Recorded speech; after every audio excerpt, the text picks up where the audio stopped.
Everyone's predicting what you're going to be saying on Wednesday, as you would anticipate. The Sunday Times suggesting, to my surprise, I have to say, that income tax cuts and national insurance tax cuts are possible. Could you expand on that at all? I mean, you have, I think, received plaudits for being very safe, being careful. Is this the right time to consider such cuts?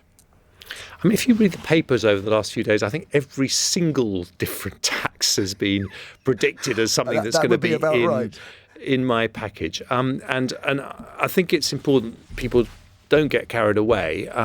We have turned a corner this week. Inflation has halved. That was the big threat when Rishi Sunak and I took office. It was 11.1%. Now it's gone down to 4.6%. And we can now focus on the growth of the economy. And I think we do need to put aside some of the pessimism and defeatism and declinism about our prospects. We've actually got a very resilient economy. It's grown faster than Germany, France or Japan since 2010. And we've got a very strong technology sector, which is one of the big industries of the future. So I think we've got lots going for us. When it comes to tax, we will be responsible. And having halved inflation, which is what the Prime Minister pledged to do, we are not going to do anything that suddenly means it takes off again. So we've got to be really careful. And we will continue to be responsible. But there is a dividing line between us and Labour because we do believe that low taxes are important to a growing economy. If you look around the world, the fastest growing part... Oh, sorry, go ahead. Because I was just thinking, you've talked me round to thinking, no, this is just a rumour from the Sunday Times, and now you've got me wondering, is it possible then that you're sounding quite buoyant and optimistic, that you could translate some of that optimism to taxpayers?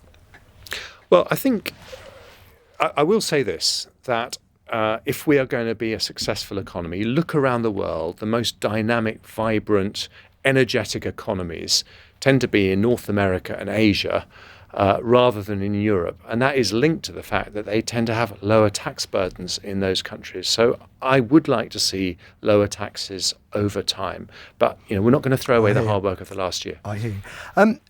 Just to conclude, there are rumours around that you may be quitting as Chancellor, that there's also boundary redrawing of your constituency.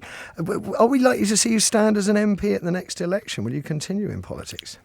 You're not just likely, it's going to happen. I know I don't need to tell you not to believe everything you read in the newspapers, but I will stand for Godalming and Ash, and I believe I will win it. It's a big fight. The Liberal Democrats are hot on my heels, and it's got new boundaries compared to what I fought last time. I've got a brilliant team in Godalming and Ash, and it's the area that I grew up in. And in fact, the new constituency boundaries now include the village that I grew up in. So I will do everything it takes to win that election. Very last question. I mean, the rumoured reported inheritance tax cuts and more sanctions on long-term unemployed, on coasters, as you put them. Are you in danger of being seen as the sort of the meanest, the nastiest Tory Chancellor for many a year?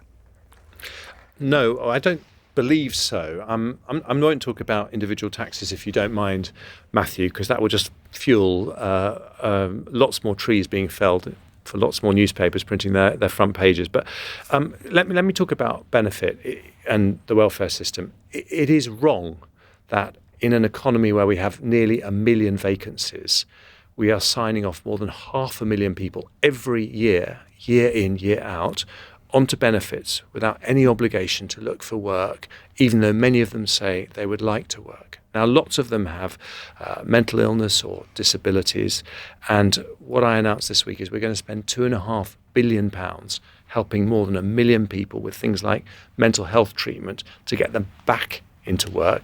And yes, in the case of people who don't have an illness or a disability, if they've been unemployed for a long time, we've got 300,000 people who've been unemployed for more than a year. If they don't engage with the benefit system for 6 months, then we should stop their benefit, because why should any taxpayer fund benefits from people who aren't actively trying to look for work? £100 billion has been lost by the Tory government in the last 4 years. Some might argue that's a far bigger problem for taxpayers than long-term unemployed. I don't know which front page number of the Sunday Mirror. It's their front page story today. Staggering £100 billion of Tory waste. Okay, I'm afraid I haven't read that Sunday Mirror story. I do apologise. But what I would say is that, let's not get swept into this negativity about Britain. And what has this Conservative government done? It's given us, for the last 2 years, one of the fastest growing economies.